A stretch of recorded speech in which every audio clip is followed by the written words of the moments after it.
What's going on, guys? I'm Steve. Welcome back to the channel. Welcome back to another video. If it's your first time stopping by the channel, hit that subscribe button. Trust me, you won't regret it. You're a returning subscriber as always, guys. Welcome back, and I do appreciate support.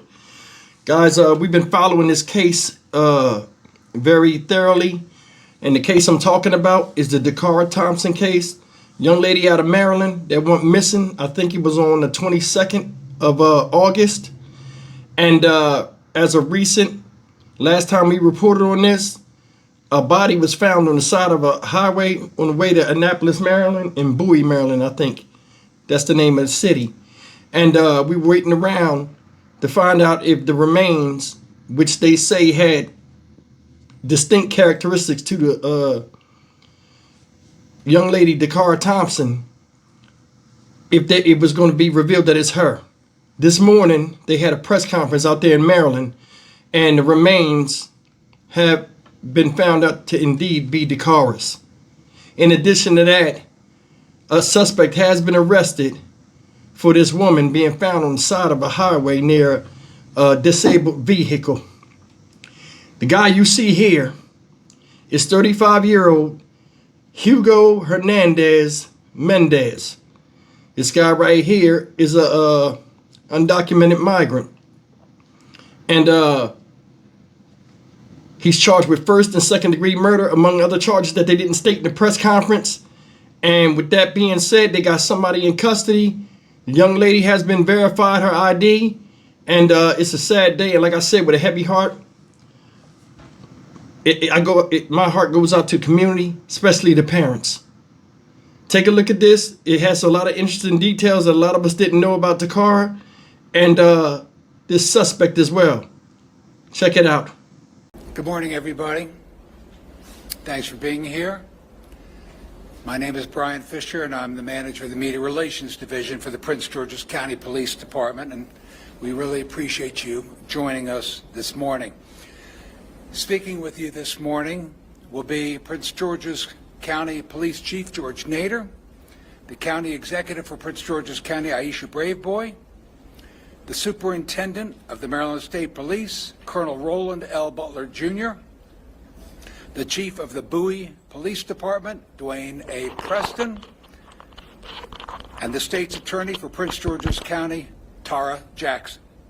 I would also like to recognize Prince George's County DCAO Mel Powell. Because this investigation remains very active, we'll take a few questions at the end of the presentation, but we'll be very limited in what we can answer. At this time, I'd like to introduce Prince George's County Police Chief George Nader. Good morning. First, I'd like to thank members of the media for showing sensitivity during the reporting of this case. We know there were questions that you had and questions that we couldn't answer due to the investigation being ongoing. On September 5th, detectives from the Prince George's County Police Department's Homicide Division developed probable cause to present charges for the murder of Dacara Thompson. This morning, criminal charges were issued for first degree and second degree murder. The facts of the case: 19-year-old Dacara Thompson was last seen on August the 22nd. She was reported missing the very next day. On August the 21st, her family located the vehicle in the area of Jasmine Terrace in Hyattsville, Maryland. On August 31st, what we believe to have been Dacara's body was located by the Maryland State Police Department in the area of eastbound Route 50 at Route 97. On August 23rd, in the area of University Boulevard in Hyattsville, Maryland, a short distance from her vehicle, at approximately 3 a.m., for reasons still under investigation, it appears that Dacara willfully entered a vehicle being driven by Hugo Rene Hernandez Mendez, 35-year-old male out of Bowie, Maryland. Through investigative techniques and video review, detectives were able to track the vehicle's movement to an address on Kimber Ridge Drive in Bowie, Maryland. On September 4th, several search warrants were obtained and executed pertaining to this case, which led detectives to obtain enough probable cause to take Hugo Rene Hernandez Mendez into custody and present him to the court commissioner for the murder of Dacara Thompson. We believe the murder occurred in the home on Cambridge Drive in Hernandez's bedroom. Her body was taken to the location that it was recovered at by Hernandez. At this time, there are no additional suspects. However, this investigation is ongoing. Our thoughts and prayers are with her family during this time. Detectives from the Prince George's County Police Department's Missing Persons Unit were quickly joined by the Prince George's County Police Department Homicide Unit, along with our law enforcement partners from Maryland State Police and the City of Bowie, who worked jointly and tirelessly to determine the facts of this case. Because the pre-existing relationships between our agencies, we are where we are. There's still a lot of investigative work to be done in this case, and we're asking members of the community or anyone that may have information about this case to contact us at 1-866-411-TIPS. Throughout this case, members at the highest level of our law enforcement agencies were kept abreast of every development, and cooperative decisions were made jointly. I have no words to express my appreciation for the Superintendent of the Maryland State Police, Colonel Butler, and Bowie's City Police Chief, Dwayne Preston, for their involvement. In addition to law enforcement involvement in this case, the highest level of our governments were kept abreast of this matter. This included daily briefings with Deputy Chief Administrative Officer Melvin Powell and County Executive Aisha Braveboy, both of whom provided unwavering support for our teams who were conducting this investigation. Incidents like this affect our entire community. Ms. Braveboy's involvement in this case, for me, further reflects her passion for people and the community that we serve. On behalf of our department, I want to personally thank you for your support in this tough case. It meant a lot to me personally, and I appreciate it. At this point, I'll turn it over to County Executive Aisha Braveboy. Thank you so much. Thank you, Chief, and thank you to all of our public safety partners who are here with us today. But more importantly, I want to thank this community. When you found out that Dacara Thompson was missing, you answered the calls of her parents and her family to help find her, to locate her, because she means so much to so many. And so it is tough that we're at this point where the search is over and justice begins. I want to thank our superintendent. I want to thank also Chief Preston, the men and women of the Prince George's County Police Department and its homicide unit, as I have repeated numerous times as state's attorney, the best of the best. I want to thank you for closing this case quickly. And now we will hand this case over to our state's attorney, Tara Jackson, to seek justice. But I did want to reflect on Dacara Thompson, young 19-year-old graduate of St. Charles High School in Charles County. She was living with her father, and part of the reason she lived here is because she was working for nonprofit Prince George's as part of her service year option that she decided to participate in, and that this activity is sponsored by our Governor Wes Moore. So this is a young woman who dedicated part of her young life to serving others, And I want that to ring home to all of you, that this is a good young woman who wanted to do good for her community. And now her community will stand behind her family as we seek justice for her. I will now turn the mic over to our Superintendent Butler. Good morning. On behalf of Governor Westmore and the entire Maryland Department of State Police family, I'd like to extend my deepest condolences to the family and friends of Ms. Dacara Thompson, a young life that was taken far too soon. Shortly before 5 p.m. on August 31st, troopers from the Maryland State Police Annapolis Barrack were dispatched to the area of U.S. Route 50 between Maryland Route 424 and Interstate 97 in Anne Arundel County for the report of a disabled vehicle. Upon arrival, troopers observed a female lying unresponsive in a grassy area off the highway. Information obtained indicated that the disabled vehicle was unrelated to the investigation that we have embarked upon. Investigators from the Maryland State Police Criminal Enforcement Division South Region responded to the scene along with State Police crime scene technicians from our Forensic Services Division. They processed the scene. Shortly after, they contacted the Prince George's County Police. The Maryland State Police and the Prince George's County Police have been conducting a joint investigation into the death of Ms. Dacara Jackson. As additional information becomes available, I am sure the Prince George's County and the Maryland State Police will share that information with you. The circumstances surrounding her death still remain under investigation, so we will continue to answer those questions that we think the community and the family want those answers. Thank you. I'd like to introduce Chief Dwayne Preston from the City of Bowie.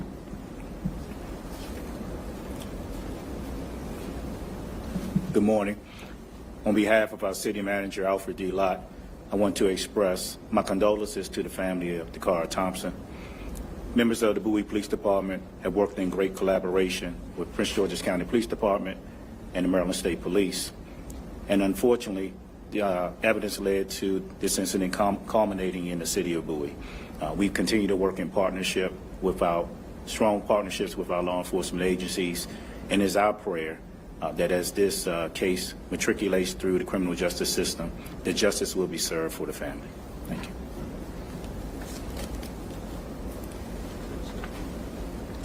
Good morning.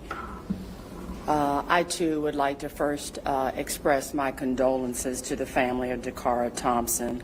I cannot imagine the pain that the family is feeling right now. And I agree with the county executive when she says that the community is grieving with the family. I also want to thank the county executive and her leadership team, Chief Nader, Chief Preston, our Maryland State Police partners. We are indeed a team in bringing justice and protecting our community. I know that the public has been following this case closely, and oftentimes our community does not understand the legal process and roles of each member of our legal team, of our law enforcement team. So as State's Attorney for Prince George's, I'm here this morning to explain the legal process and next steps. The police have charged Mr. Hernandez-Mendez, as you've heard, with murder and related charges. He has appeared before a commissioner, a judicial officer, and that commissioner has determined that there is probable cause to support the charges, and he was held without bond. Mr. Hernandez-Mendez will now appear at a bond hearing. We're not sure whether that bond hearing will be today or on Monday. And during that hearing, the court will determine whether or not he should remain held. And in making that decision, the court will look at the nature of the charges that are lodged against him, as well as the safety of the community. As I said, this bond hearing may occur on Monday and not today. At this point, there really is not much more that I can offer other than to say in the weeks to come, my office will do a thorough review of the evidence, and we will determine whether or not Mr. Hernandez-Mendez should be indicted. and if so, what he should be indicted for. It is important to remind our residents, and I want to do this always, that any person who is charged with a crime in Prince George's is entitled to due process through our judicial system, and it's my job as the state's attorney to ensure that the justice occurs, but that the processes are transparent and fair and in full accordance with the law.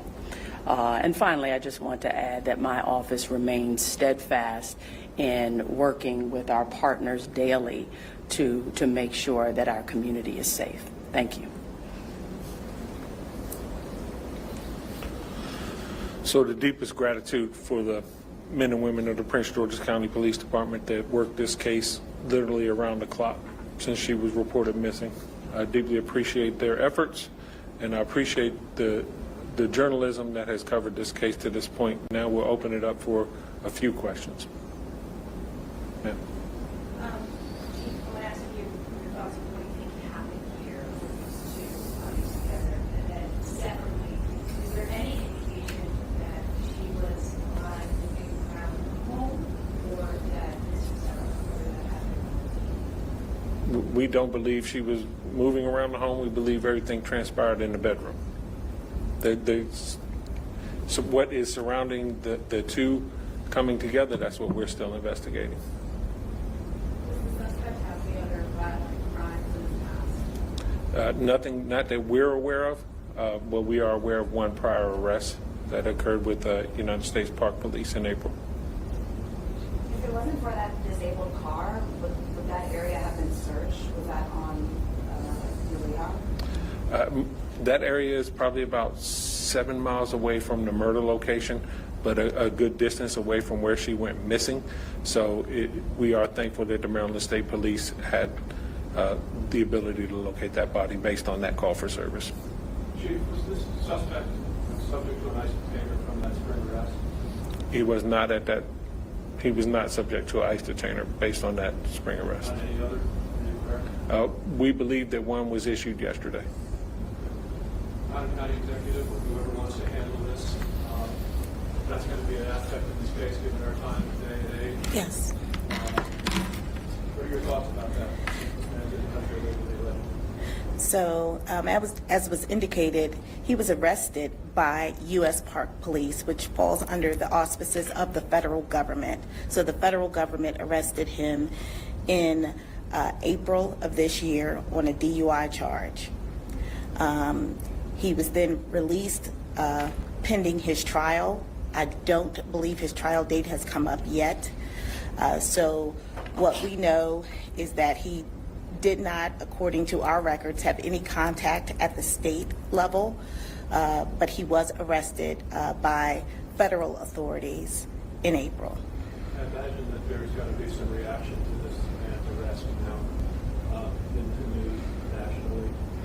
What are your thoughts about that? Is his status relevant at all in this case? What are your thoughts? Well, I think that the U.S. Government has made status of individuals relevant. This was someone who was in their custody, and they made the decision to release him. So I think the questions should be asked of the Justice Department. Thank you. He will now have to face his charges here, though, correct? Correct. Yes, ma'am. I have a question. So when Dacara was reported missing, I know that I talked to Brian about this. There wasn't like a flyer or anything put out on social media to get her faked out, right? Can you talk just about that, like the fact that that wasn't put out right away and the case ended this way? Like what was done in the first few hours or days of the investigation? So the facts as we have it is she was in that vehicle before she was ever reported missing. So we did canvass the area. We searched, we questioned people in the area. We looked for video. We did all of these things.